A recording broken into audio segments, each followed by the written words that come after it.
War is the bulk of naval guns. War is a Marine dive bomber. War is a Marine raider.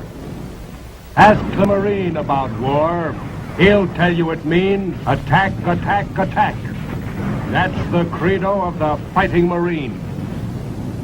But today, war is a complicated business.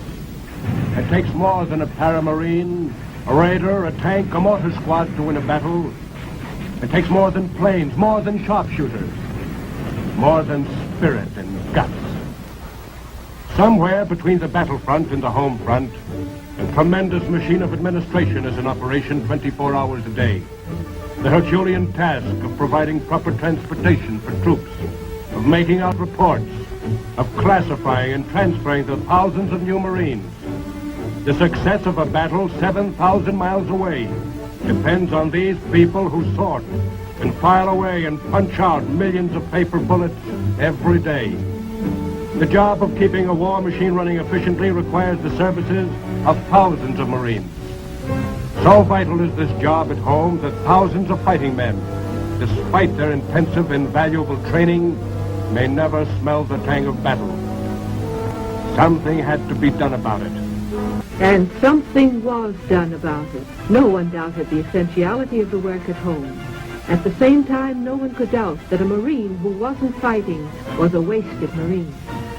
The solution to the riddle was a bombshell, the birth of the Marine Corps Women's Reserve.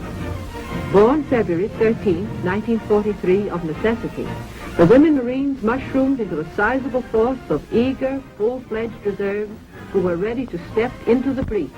Once a Marine, always a Marine. I'm proud to be a Marine. I got on a troop train that was just all girls, and that was quite an experience. I rode on the last car on that train, and it was the most exciting trip because we could wave at people as we went through the towns. It was so fun. But I'll tell you, when we got to Camp Lejeune, North Carolina, we landed out in the field, and then your world changed. But I tell you, I made up my mind I was going to be a Marine, and I was. It was a wonderful feeling. When they had regimental review, it was the most touching thing.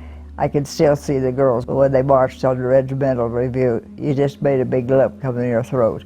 You were so proud. Well, women weren't allowed in the Navy at that time. In fact, none of the women were allowed in any branches of service. It was an opportunity most of us at that time would never have had if it hadn't been for the war. San Diego Tower, 5577, ready to take off on runway 3. Navy 8642, traffic using runway number 3. The WACs did go overseas. We did not. The wave spars of Marines could not go overseas. We replaced men. So that in the last period of time that I was at the Armed Guard Center, I think we had one chief. I don't remember any other men in the group at all. The women were doing it. They had parachute riggers, you name it, they did it. When my last assignment, my friend and I made chief, and we took over the complete finance and stayed there until we closed the base. It was an experience that I would never want to forget. It was in 1974, and the Army Reserves were looking for more females in the service. And it was what was called a CAS program, which is Civilian Acquired Skills Program. You came in with a civilian skill that the Army could use. I had 2 weeks of basic training, and then the unit was to provide further training. The 2 weeks was basically an introduction to the military.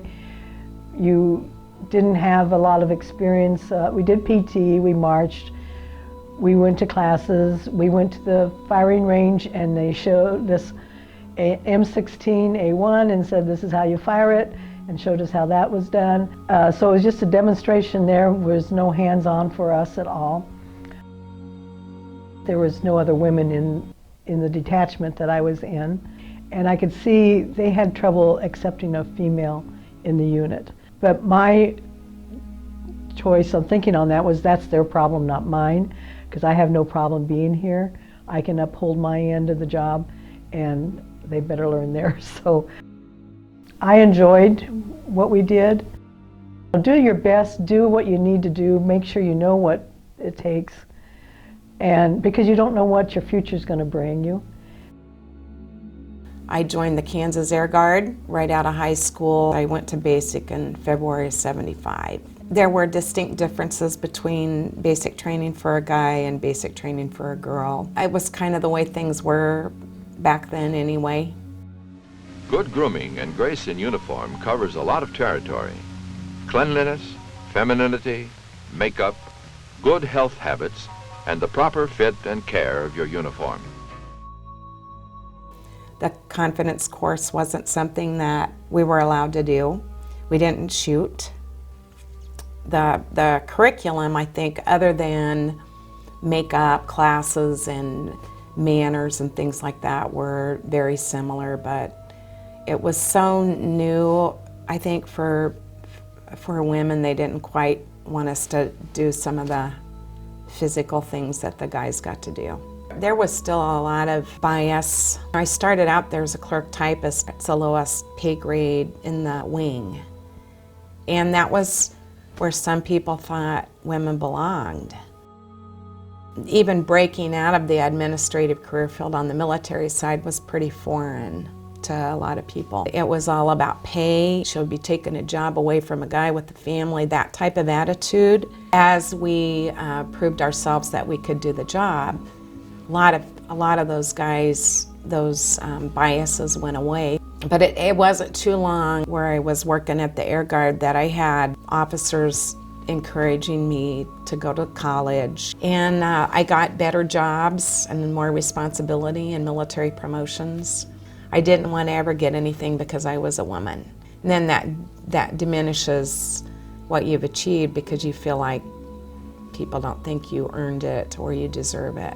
I don't think women today, young women today, feel like they have any limitations. So that part's off the table. I wish more women would even put it on their list of consideration. I think we still have more opportunity than in any other career field that I can think of.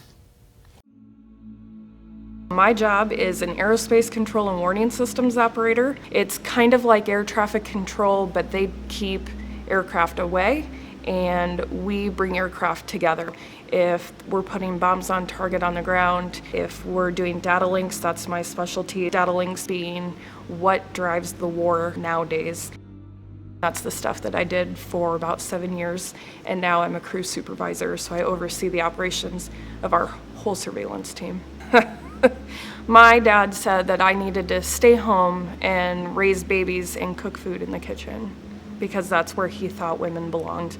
My dad, obviously, being born in a different country at a different time, he always referred to it as the old country, and women didn't do things for themselves. They didn't join the military, you know, they didn't work for themselves, they didn't earn their own money. So for me to do it, my dad was just really taken aback, and for a long time he seemed disappointed about my decision, but he did eventually tell me that he was very proud of me for my service, and he actually wanted to see me in my dress uniform. And I think respecting our heritage and everything that has been done so we can have it where we are, but also setting the groundwork for the ones that come behind us, because our job's not done. We're upholding the values and the traditions that were instilled in us, and now it's our job to do that for the kids that are serving behind us and for all the future generations.